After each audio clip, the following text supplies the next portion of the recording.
kabar semuanya, kembali dengan gue Reza, nge-review handphone lagi. Dan langsung aja di video kali ini saya mau ngebahas satu handphone yang sangat menarik. Tidak lain tidak bukan, ini dia Asus Zenfone 10, Zenfone 10. Ya, Zenfone masih ada, handphonenya masih bagus banget. Dan di awalnya saya udah bisa bilang kalau ini adalah produk yang recommended banget. Jadi buat yang lagi mencari handphone yang powerful dengan harga nggak sampai 10 juta dan suka sama yang ukuran kecil, ini handphone bagus banget. Untuk yang beli bisa mampir ke tokonya Asus atau bisa juga ke toko langganan saya. Linknya seperti biasa ditaruh di deskripsi. Kalau kita ngomongin soal Zenfone, ini paling nggak dalam beberapa tahun terakhir, hal yang bakal pertama kepikiran sama saya itu adalah sebuah handphone kecil, banyak fitur, spek flagship, dan harga yang terjangkau. Kombinasi dari 4 hal tadi itulah yang menurut saya bisa bikin Zenfone menjadi sangat stand out, sangat kelihatan menarik. Tech geek, tech enthusiast saya yakin pasti suka. Cuma sayangnya, hal tersebut belum tentu berbanding lurus dengan interest atau ketertarikan konsumen umum, yang mana mereka inilah yang akan penting sekali untuk konversi menjadi penjualan. Mungkin kita sempat lihat beberapa waktu yang lalu tuh ada gosip bahwa Asus akan stop jualan Zenfone. Nah dari situ aja, walaupun sudah disangkal juga sih ada pernyataan resmi bahwa tidak seperti itu, tapi ya kurang lebih bisa memberikan kisi-kisi bahwa sebenarnya Zenfone itu tidak terlalu hot di pasaran. Hal tersebut sebenarnya kalau dilihat-lihat cukup bertolak belakang dengan banyak sekali komentar-komentar bahwa orang ngerasa handphone makin kesini tuh ukuran makin gede, bikinin dong handphone kecil yang powerful. Cuman begitu handphonenya ada, kayak anyep aja gitu penjualannya. Apple aja sampai discontinue kan iPhone mini mereka karena memang secara penjualan tidak kelihatan terlalu baik ya. Pasar penyuka handphone kecil tuh memang ada, tapi ya tetap buat Apple mungkin dianggap tidak bisa membawa cuan yang cukup, makanya akhirnya dihilangkan. Oke, kita balik lagi ke si Zenfone 10. Buat yang mungkin belum tahu atau lupa sama bentuknya, ini dia. Nggak deng, ini bohong. Ini adalah Zenfone 9, sedangkan yang baru ini dia nih, Zenfone 10. Mirip ya? Emang, mirip banget. Kalau dengan warna yang sama seperti sekarang, secara sekilas emang bakal susah banget ngebedainnya, apalagi buat yang emang baru pertama kali ngeliat, wah tuh pasti bingung. Nah, salah satu tips gampang untuk ngebedain sebenarnya ya ada dengan melihat bagian-bagian detail, seperti tulisan Asus Zenfone yang pindah ke bawah kamera pada versi yang baru. Terus ada 2 detail kecil nih yang warna merah masih deket kamera, serta logo A atau yang kayak segitiga di pojokan bawah nih ya. Jadi bisa kelihatan perbedaannya antara Zenfone 9 sama Zenfone 10. Di luar dari perbedaan tersebut, Zenfone 10 ini udah sih menurut saya plek-ketiplek persis banget dengan Zenfone 9. Posisi tombol tuh nggak ada yang ganti, jack audio masih ada, garis antena juga persis banget, serta ada USB-C sama speaker. Udah semuanya ada di lokasi yang persis sama. Belum lagi dari segi ukuran ini juga tidak berubah, bahkan saking persisnya Zenfone 9 tuh bisa loh kita pasangin dengan casing bawaan yang ada di kotak ke Zenfone 10. Ya, jadi nggak ada masalah sama sekali, semuanya presisi. Nah, by the way, untuk casing bawaannya Asus sendiri ini sebenarnya menurut saya sudah oke. Dia modelnya hard case gitu, cuma kalau menurut saya kekurangannya adalah suka kerasa licin di tangan, apalagi kalau tangannya tuh keringetan. Jadi menurut saya agak kurang nyaman. Jadi ya balik ke preferensi, mungkin masih cobain sendiri. Kalau nggak cocok ya beli yang lain aja. Kemudian untuk segi material dari handphone sendiri ya di bagian back cover, dari yang saya baca-baca Asus itu di sini menggunakan material polikarbonat ya dengan finishing sandstone alias yang mirip-mirip kayak amplas gitu ya. Jadi kalau saya tuh ngerasain ini mirip-mirip amplas nomor 600 ya. Jadi kalau penasaran cuma belum bisa pegang handphonenya, mampir aja ke toko material, pegang-pegang amplas nomor 600 ya. Kurang lebih mirip-mirip kayak gitulah hasilnya. Masih soal finishing back cover tadi, sebenarnya yang kayak gini tuh berasa cukup enak di tangan gitu ya, berasa halus dan bikin sayang sebenarnya untuk dikasingin. Tapi sedikit tips juga untuk yang warna hitam, saya ngerasa ini cukup gampang kelihatan dekil. Yang baru sebenarnya belum dekil ya, belum kelihatan gimana-gimana banget. Cuma kalau saya lihat ke Zenfone 9 yang umur udah setahun itu udah nggak kelihatan seprima waktu masih baru. Jadi ya walaupun nanti pada akhirnya dikasingin, cuma buat ya mungkin jaga-jaga pengen tetap kelihatan keren walaupun udah lama, ya bisa pilih warna yang lebih cerah. Nah sekarang kita lanjut ke bagian yang juga menarik banget kalau kita udah ngomongin Zenfone dalam beberapa tahun terakhir adalah specs-nya. Ini sih udahlah mantep banget sebenarnya, karena apa yang dibawa Asus di HP-nya ini tuh bener-bener menarik ya. Seperti di Zenfone 10, ini tuh isinya nggak main-main ya. Kayak udah pakai chipset yang kencang, flagship Snapdragon 8 Gen 2. RAM 8GB untuk unit review saya sekarang, serta dia punya kapasitas internal 128GB. Terus baterainya 4000 mAh, mungkin kelihatannya kecil ya, tapi nggak apa karena handphonenya juga kecil ya, jadi menurut saya wajar banget. Nah, dari deretan specs yang ada tadi, ini tuh sebenarnya udah wah keren banget dan nggak bisa dimenang-meningin ya sama kaum mending, karena ya ini adalah specs idaman kaum mending ya, pasti pingin dong chipset baru, RAM gede, storage juga gede ya, udah oke banget. Habis itu buat layarnya, ini juga menurut saya bisa menjadi satu selling point, apalagi buat sebagian orang yang memang suka handphone kecil, karena di 2023 udah mau 2024, jarang banget ada handphone yang layarnya di bawah 6 inci. Resolusinya Full HD Plus dan panel udah Super AMOLED. HP-nya juga sudah support HDR ya, tapi kalau di websitenya Asus, tulisannya itu adalah Amazon dan YouTube HDR ya. Spesifik banget, makanya sebelum saya baca itu di website ya, saya sebenarnya sempat bingung pas nonton Netflix, kok HDR nggak nyala tuh di Netflix. Ternyata emang spesifik dari sononya gitu. Masih soal layar juga, yang cukup menarik sebenarnya adalah dari dukungan refresh rate yang bisa sampai 144 Hz. Wah, tinggi banget ya. HP kecil gini aja refresh rate-nya bisa dikasih sampai segitu gitu ya. 144 Hz ini sendiri sebenarnya hanya bisa aktif saat kita main game aja dan diakses lewat game Genie ya. Jadi nggak terus-terusan. Sedangkan kalau untuk memakai yang standar, itu refresh rate-nya maksimal hanya di 120 Hz aja. Nggak masalah ya, tetap tinggi dan lebih oke dibandingkan iPhone 15 yang masih 60 Hz itu. Untuk kualitas visual ini udah mantep, udah enak banget dilihat, dipakai nonton juga nggak ada masalah. Tambah lagi karena ukuran layar yang lebih kecil, pixelnya itu jadi kelihatan lebih rapet. Warnanya juga oke, saturasinya juga lumayan pas menurut saya. Cuma buat yang mungkin ngerasa warnanya kurang gonjreng, sebenarnya bisa diatur di menu setting, jadi tinggal digeser-geser aja.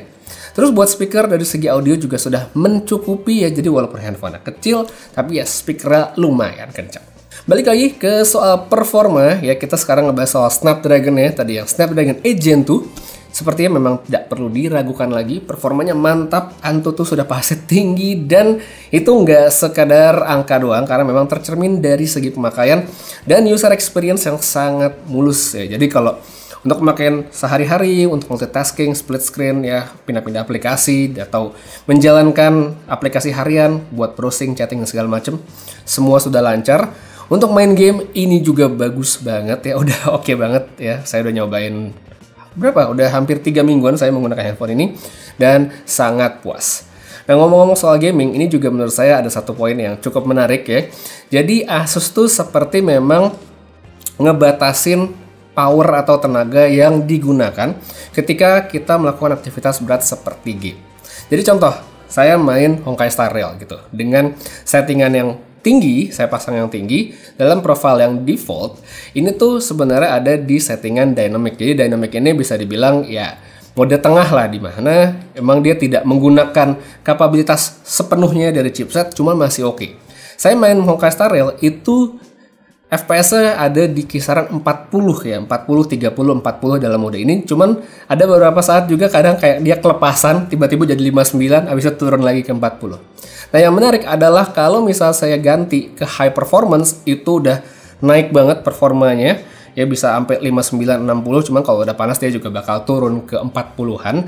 Tapi poin saya sebenarnya yang menarik adalah di sini, nggak usah pakai high performance pun, pakai yang dynamic aja, walaupun di FPS-nya nggak sampai 60, itu dipakai mainnya udah enak.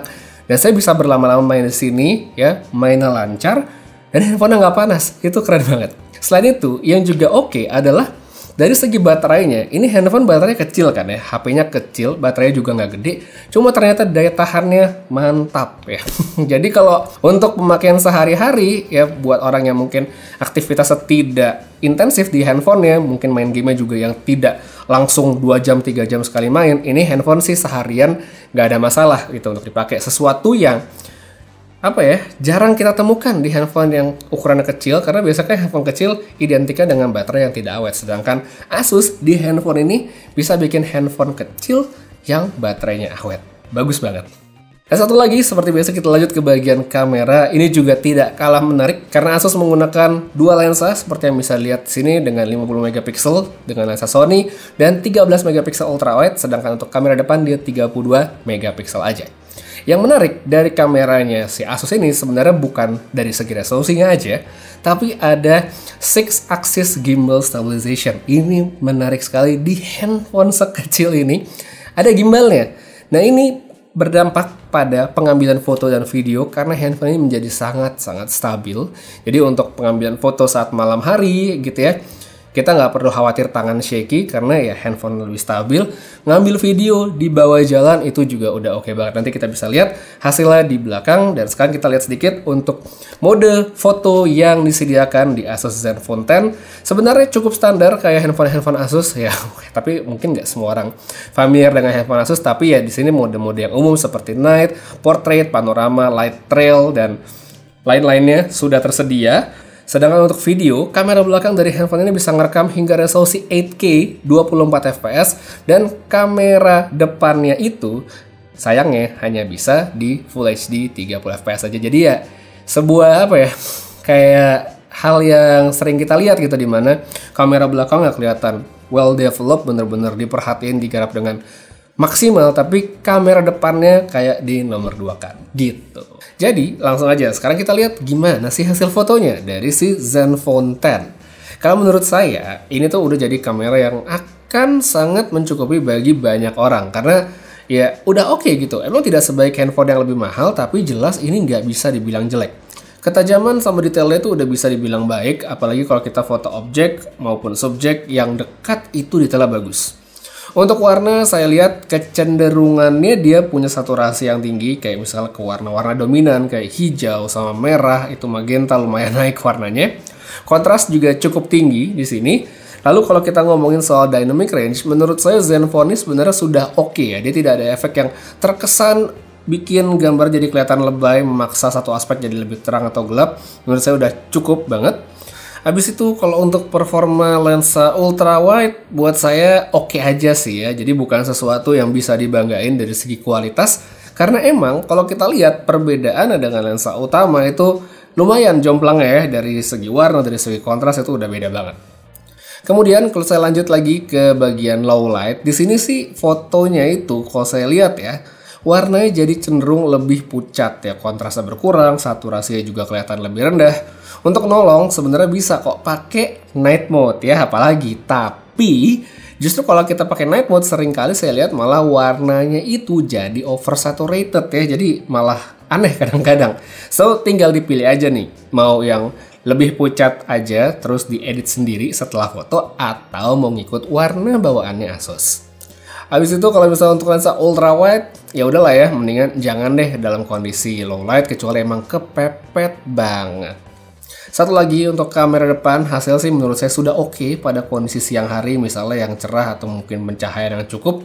Di sini paling tidak mayoritas saya suka dengan skin tone ya, detailnya juga lumayan. Walaupun kalau ngomongin skin tone ya, kadang-kadang ada yang bisa jadi terlalu kuning, kadang agak yang sedikit merah, tapi ya overall menurut saya sudah cukup. Terus kalau untuk kondisi low light, kelihatan sekali kualitasnya menurun, dan pada beberapa kesempatan coba deh pakai night mode agar lebih terang meskipun nggak banyak nolong. Nah sekarang ini dia untuk sampel video menggunakan kamera belakang dari Zenfone 10 di outdoor siang hari yang sangat terik. Ya saya rekam di 4K 30 fps di sini. Ini lagi sangat cerah, cuman emang langitnya tidak biru. Saya lihat di sini ya untuk warna dari daun-daunnya ya, dynamic range-nya seperti apa, dan tentu yang paling saya suka dari handphone Asus adalah stabilisasinya di sini yang mantap sekali ya. Tidak gempa untuk dibawa-bawa dan kita bisa pindah ke lensa ultra wide. Nah, seperti ini. Kita bisa bagi ke lensa utama. Oke, kita bawa lari sedikit.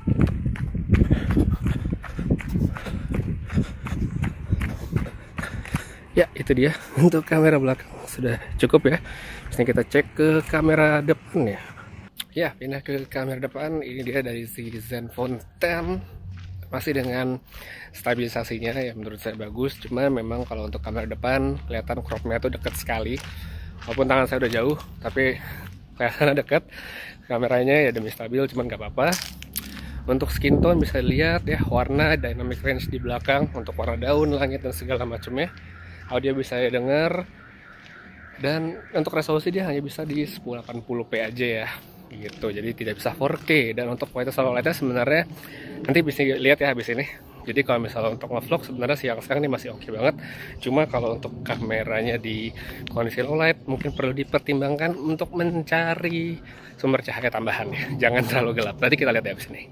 Yo, sekarang ini sampulnya si Zenfone 10 untuk rekaman video. Saya pakai 4K 30 di kondisi low light ya untuk malam hari seperti ini, dan hasil surprisingly menurut saya sih oke ya. Cakep loh ini videonya. Ya, warnanya bisa dilihat. Dan stabilisasinya juga terlihat masih bisa bekerja dengan sangat baik dalam kondisi low light seperti ini. Ya, jitternya ada, cuman nggak banyak ya. Jadi selama saya bisa ngejaga stabilisasinya, hasilnya bakal oke ya, gitu. Cakep sih. Habis ini kita pindahin deh ke kamera depan. Cuman sebelum itu ya, nih kita lihat dulu untuk lensa ultra wide nya. Ya, ini ultra wide, tidak recommended, tapi kita bisa lah kalau mau. Oke, balik lagi ke satu dan kita pindah ke kamera depan. Oke, jadi kita lanjut ke kamera depan ya. Jadi di sini tuh saya lihat ya, karena dia ada option stabilization ya untuk menstabilkan, jadi croppingnya lumayan dalam sehingga muka saya jadi kelihatan dekat padahal tangan saya udah lumayan jauh. Hasil seperti ini. Terlalu gelap ya nggak oke ya, walaupun secara kualitas menurut saya belum setara kamera belakangnya. Kamera belakang menurut saya tadi udah oke, yang ini agak 1-2 strip di bawahnya. Menurut kalian gimana? Oke atau enggak? Silahkan tulis pendapat di bawah. Ya, jadi kalau disimpulkan, ya Zenfone 10 ini seperti yang saya sudah bilang di awal video, menjadi sebuah perangkat kecil powerful yang sangat recommended, apalagi buat mereka yang memang mencari handphone dengan ukuran yang kecil. Ini udah oke banget. Cuma di sisi lain, saya juga tahu tidak semua orang nyaman menggunakan handphone kecil, karena ya dari percobaan pun saya mencoba ke beberapa orang, misalnya suruh main game. Ukuran seperti ini sekalipun dia bisa lancar, tapi kadang-kadang berasa terlalu sempit gitu ya, viewfinder nggak terlalu luas atau segala macamnya. Tapi balik lagi, buat mereka yang memang cocok ngerasa ini adalah handphone yang mereka idamkan, ya menurut saya sih wajar banget ya, karena emang udah bagus banget. Jadi itu dia, buat yang memang tertarik mencari handphone kecil, belilah Asus Zenfone 10 ya, dibeli supaya mereka tidak stop produksi. Jadi biar ada Zenfone selanjutnya, karena sayang sekali kalau handphone ini tidak ada lagi, karena bagus sekali ya. Linknya saya bantu di kolom deskripsi di bawah. Untuk sekarang kayaknya segitu aja dulu review saya yang nggak singkat-singkat amat tentang Asus Zenfone 10. Makasih banyak nonton sampai habis. Putra pamit, sampai ketemu lagi di video berikutnya, dan seperti biasa, have a nice day.